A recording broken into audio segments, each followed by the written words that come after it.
अब आजकल तो पति पत्नी का नाम पुकारते हैं, परंपरा चल पड़ी है नाम लेके पुकारना, और पत्नी अपने पति का नाम लेकर पुकारती है।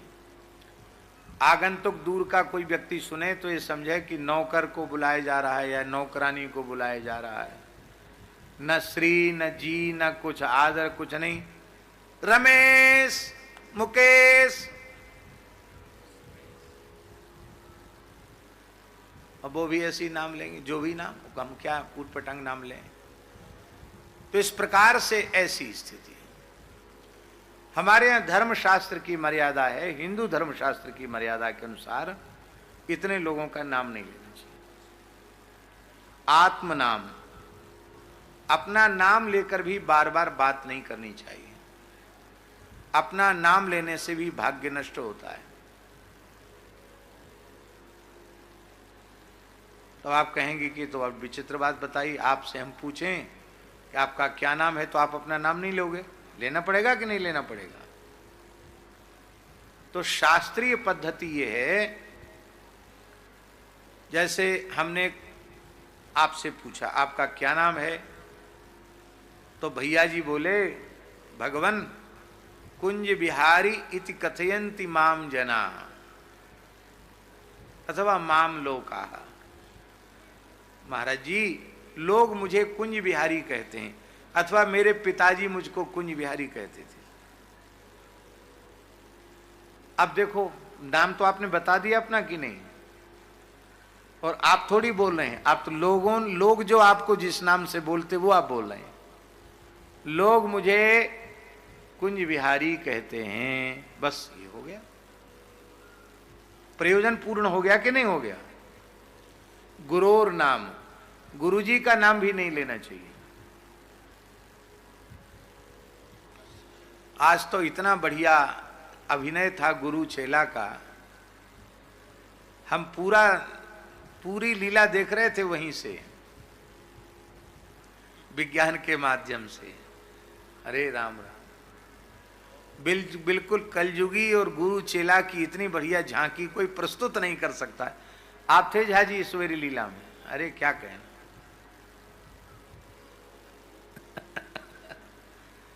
गुरु जी के नाको दम कर दिया, सोने नहीं दिया गुरु जी को।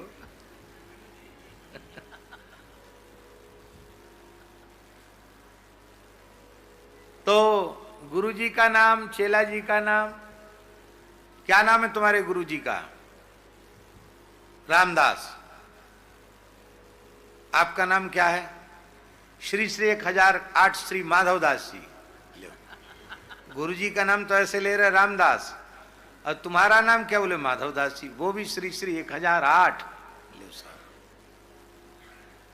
गुरु जी का नाम लेना हो तो बहुत मर्यादा से। हमारे गुरुदेव अनंत श्री समलंकृत अमुक नाम से प्रसिद्ध हैं, तो नाम भी ले दिया, पर उनके नाम की प्रसिद्धि जिस रूप में है वो हम कह रहे हैं।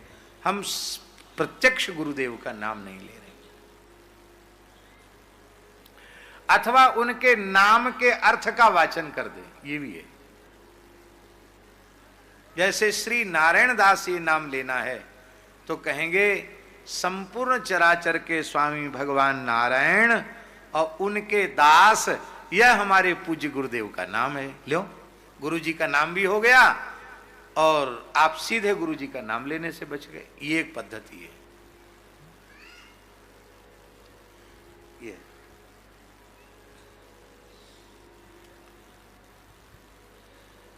अनंतानंत ब्रह्मांडों को आनंद देने वाले, हर्षण प्रदान करने वाले भगवान, और भगवान को आनंद देने वाले हमारे पूज्य गुरुदेव श्री राम जी को भी जो हर्षण प्रदान करें, ऐसे हमारे पूज्य गुरुदेव। लो, कितना बढ़िया नाम का अर्थ हो गया। राम जी को भी आनंद देने वाले। आत्म नाम गुरोर नाम, गुरु जी का नाम भी नहीं लेना। नामातिक कृपण से चो, रश्मि भाई, कंजूस तो थोड़े भोड़े सब होते हैं और होना भी चाहिए, लेकिन भारी कंजूस जो हो सैकड़ों हजारों करोड़ों रुपया पड़ा हो और गौ सेवा संत सेवा अच्छे काम के लिए कुछ ना निकलता हो, ऐसा जो कंजूस हो उसका नाम नहीं लेना चाहिए।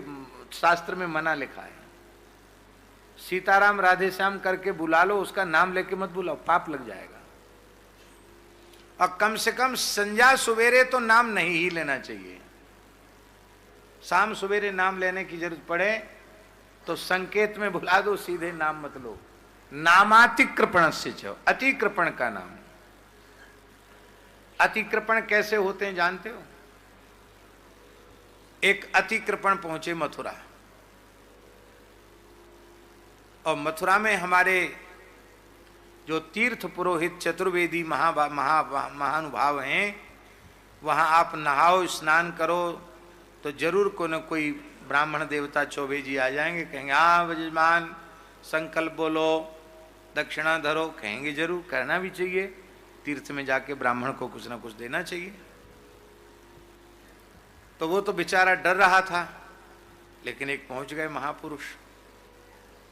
ओम विष्णुर्विष्णुर्विष्णु श्रीमद् भगवतो महापुरुष से विष्णुराज्ञा। तो महाराज पंडित जी क्या कर रहे हैं? अरे बोले हम तीर्थ पुरोहित हैं, हम संकल्प नहीं कराएंगे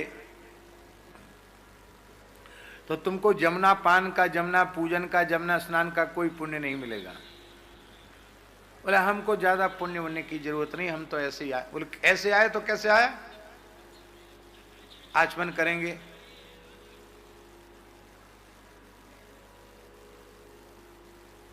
तुम्हारे बाप का है घाट, विश्राम घाट तुम्हारे बाप का है?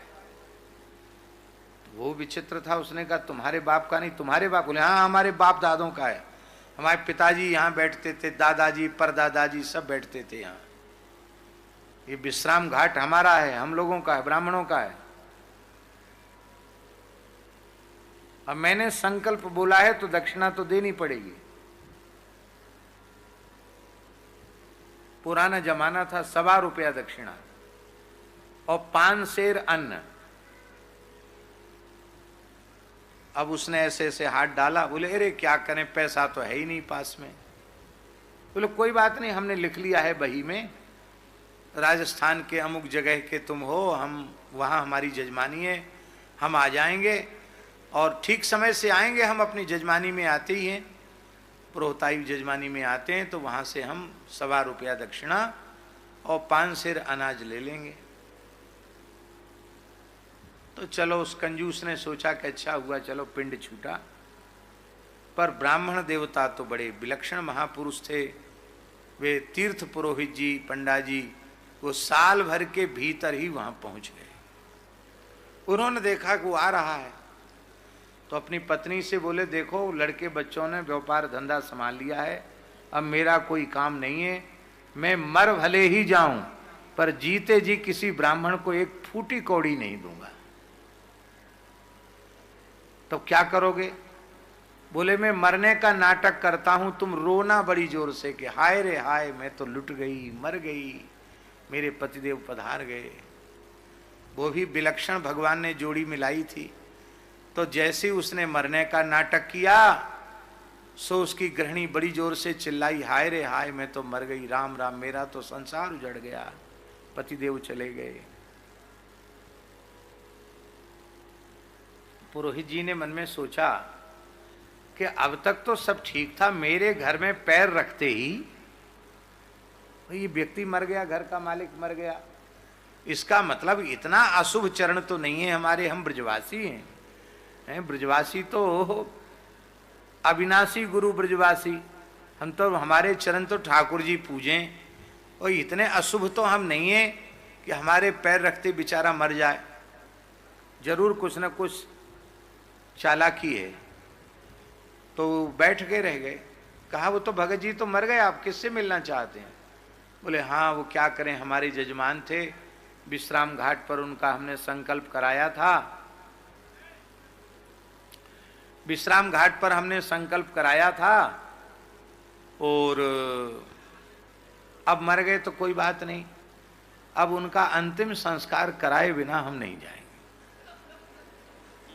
क्योंकि हम तीर्थ से आए हैं, आखिर हमारे जजमान हैं और वो तो बैठ के रह गया, कहता अंतिम संस्कार कराएंगे।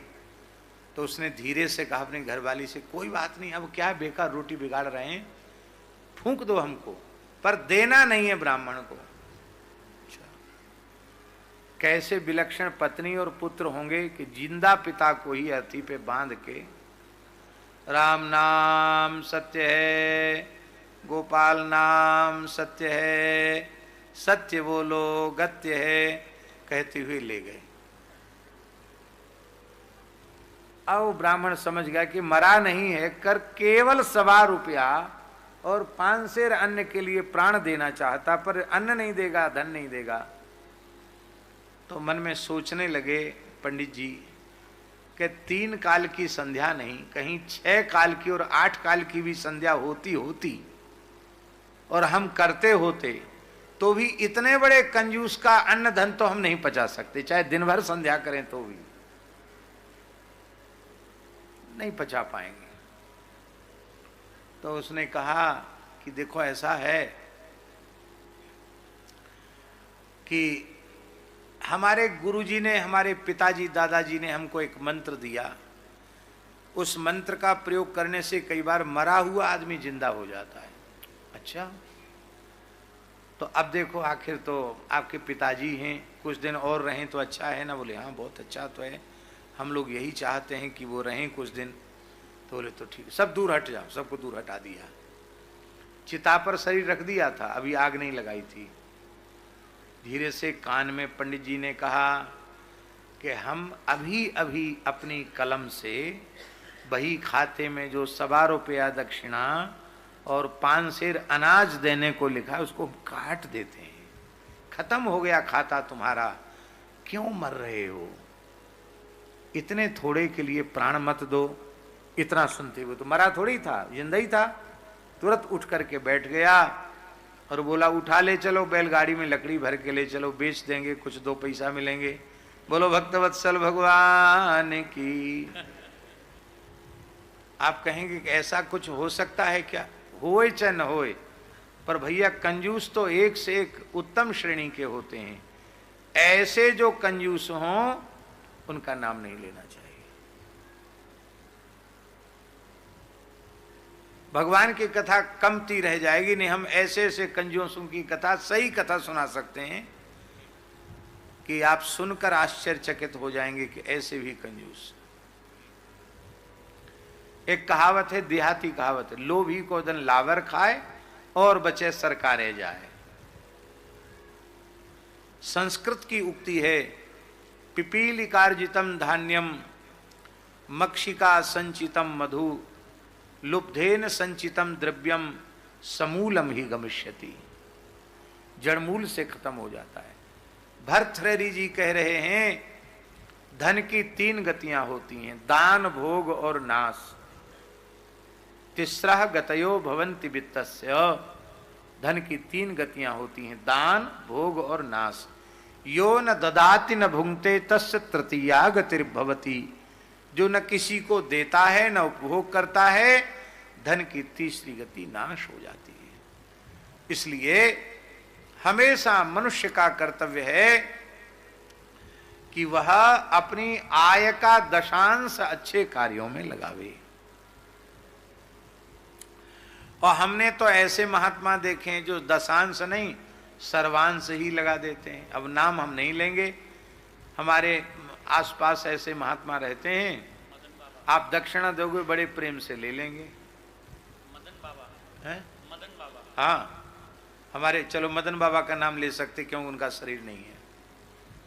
मदन बाबा आपने देखे होंगे, हमारे साथ पूज्य बक्सर वाले महाराज जी के साथ रहते थे, फिर दास पर भी कृपा करके वो लंबे समय तक साथ रहते थे।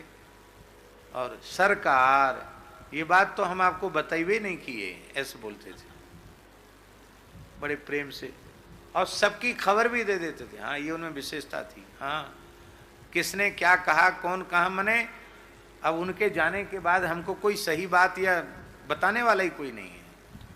और आए गए अतिथि का भी बहुत ध्यान रखते थे, किसी भी व्यक्ति का, सबको संतुष्ट कर देना। अच्छे महात्मा थे। तो दक्षिणा लेते, बड़े प्रेम से लेते। कभी मना नहीं करते एक बार भी कि नहीं लेंगे। पर हम बता रहे हैं कई वर्षों तक दक्षिणा जो मिलती, सूर्यश्याम में मिली तो सूर्यश्याम की गौ सेवा में दे दी, जड़खोर में मिली तो जड़खोर में दे दी,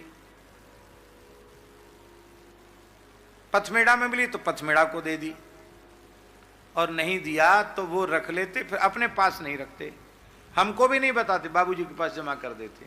बोले वहां गौ सेवा में, ओरछा गौ सेवा में दे देना, वहां दे देना, वहां अमुक सेवा में दे देना।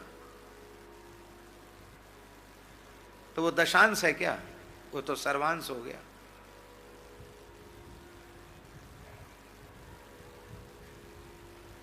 अभी हमारे साथ त्यागी जी,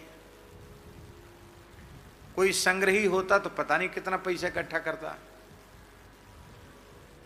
पर दक्षिणा बाबा बड़े प्रेम से लेते हैं, उन कम मिले तो कई बार नाराज भी हो जाते हैं, लेकिन बस यही धुन चढ़ी रहती है, अब रामार्चा कराएंगे, अब ये कराएंगे, अब वो रखते वखते नहीं है पास में, तुरंत खर्च इकट्ठा हुआ नहीं कि जब तक पूरा समाप्त नहीं हो जाएगा तब तक उनकी खोपड़ी शांत नहीं रहेगी। कुंभ में भंडारा कर देंगे, गौशाला में रहते वहां गौ सेवा में लगा देंगे, रखेंगे नहीं अपने पास कुछ भी।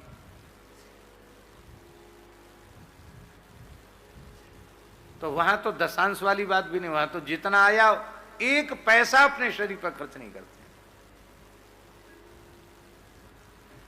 इसलिए कई बार बाबा हमारे मन में लगता है कि इन संतों को दिया हुआ बहुत अच्छे काम में जाता, क्योंकि इनका तो कोई दूसरी प्रवृत्ति है ही नहीं।